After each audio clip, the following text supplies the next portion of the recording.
দ্বিতীয় বিয়ে করলে কি পরকীয়া কমবে? তুমি সকালে খাইছো বলে কি সন্ধ্যায় খাওয়া লাগবে না? কেন কইলাম বই। ধরো তোমার জামাই যদি নিজের ডিমান্ডের জন্য তোমাকে ছেড়ে আরেকজনের কাছে গিয়ে শুইতে পারে, তুমি নিশ্চিত থাকো 4টা বউ আইনা দিলেও সে 5ম মানুষের কাছে গিয়ে শোবে। এইটাই নিয়ম। যদি স্যাটিসফাই থাকতো, যদি নিজের নফসের উপরে তার কন্ট্রোল থাকতো, তাহলে সে তোমার সঙ্গেই থাকতো। যদি তার ওইটুকুই চাওয়া থাকতো, তাহলে তোমার সাথে হইতো। তোমার কি নাই? You have everything. যদি 10টাও বিয়ে করার অনুমতি দাও, তারপরেও পরকীয়া করবে, যে করার করবেই। হয়তো তার নিজের কাছে মনে হয় সে অনেক পাওয়ারফুল শারীরিকভাবে, কিন্তু না, this is not physical game, this is mental. এবং তুমি জানো শারীরিক মিলনের 99% আসে মাথা থেকে।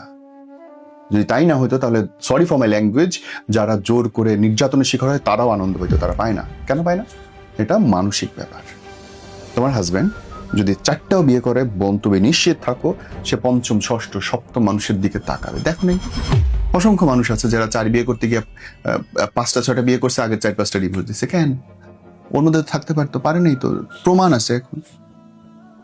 This is about education, this is about education. আর এডুকেশনটা আসে ফ্যামিলি থেকে।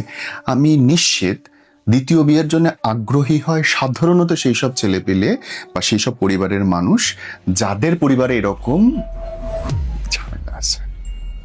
তুমি কই বিয়ে করছো বোন রে? জেনে শুনে তো, সেটা তুমি জানো। মাফ করে দিও আমার কথাবার্তায়।